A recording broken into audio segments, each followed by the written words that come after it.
Hello बच्चों, चलिए प्रश्न को देखते हैं। गैस्ट्रोला अवस्था में 3 जनन स्तर निर्माण की क्रिया बताइए। प्रश्न की मुख्य अवधारणा है मुख्य अवधारणा इस प्रश्न की मुख्य अवधारणा है गैस्ट्रोला अवस्था। इस प्रश्न की मुख्य अवधारणा है गैस्ट्रोला अवस्था। देखिए, अगर हम बात करें यहाँ पर गैस्ट्रोला अवस्था के विषय में, तो देखिए गैस्ट्रोला अवस्था क्या है। यह भ्रूण की इस अवस्था में क्या है, 3 जनन स्तर का निर्माण होता है। यहाँ पर क्या होता है, 3 जनन स्तर का निर्माण होता है। इनमें उपस्थित जो गुहा को क्या कहा जाता है,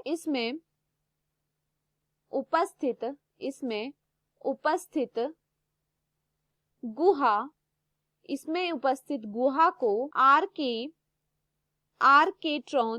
आर्केट्रोन तथा उपस्थित छिद्र को, इसमें उपस्थित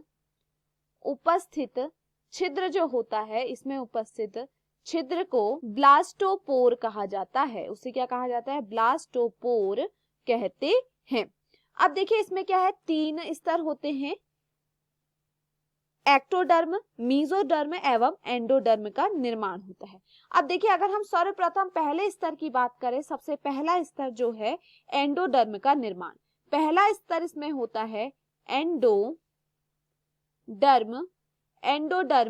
का निर्माण।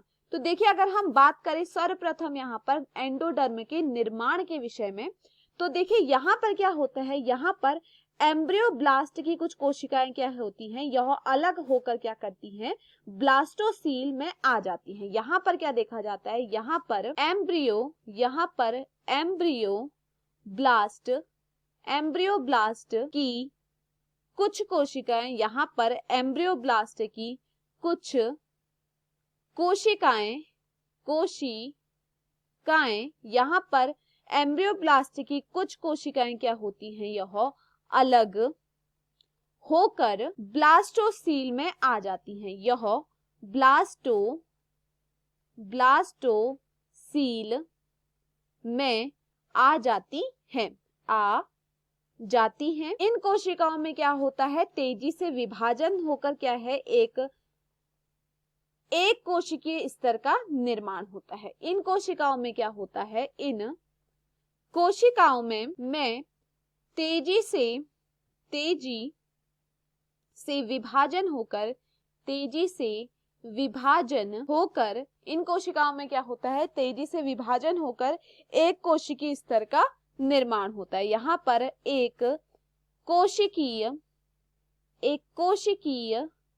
स्तर का निर्माण होता है। स्तर का निर्माण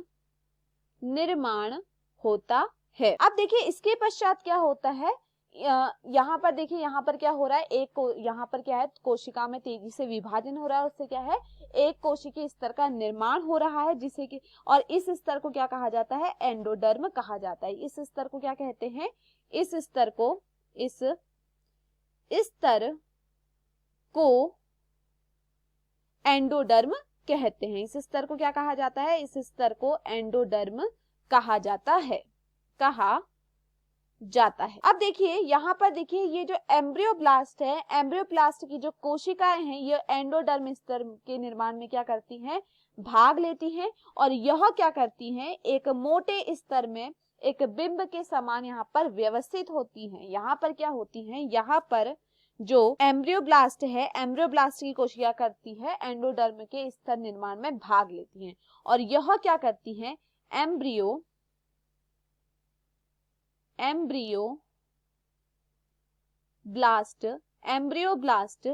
कोशिकाएं यहाँ पर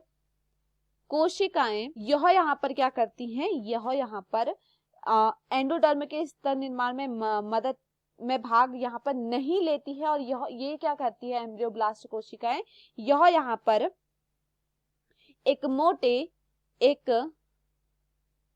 मोटे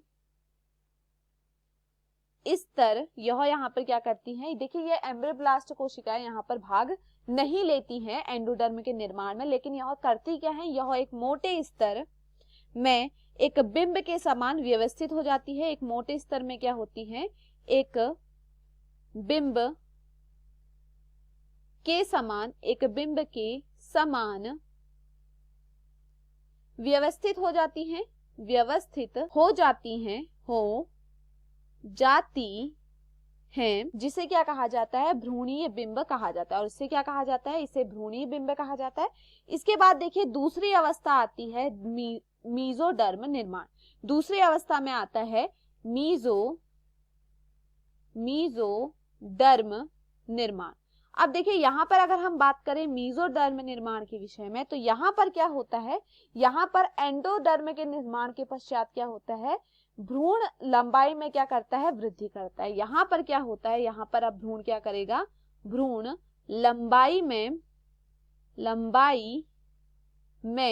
वृद्धि करता है। लंबाई में यह भ्रूण क्या करता है, यह वृद्धि करता है। और देखिए इसके पश्चात क्या होता है, इसका एक सिरा क्या होता है, पतला होता है, और दूसरा सिरा क्या हो जाता है, मोटा हो जाता है।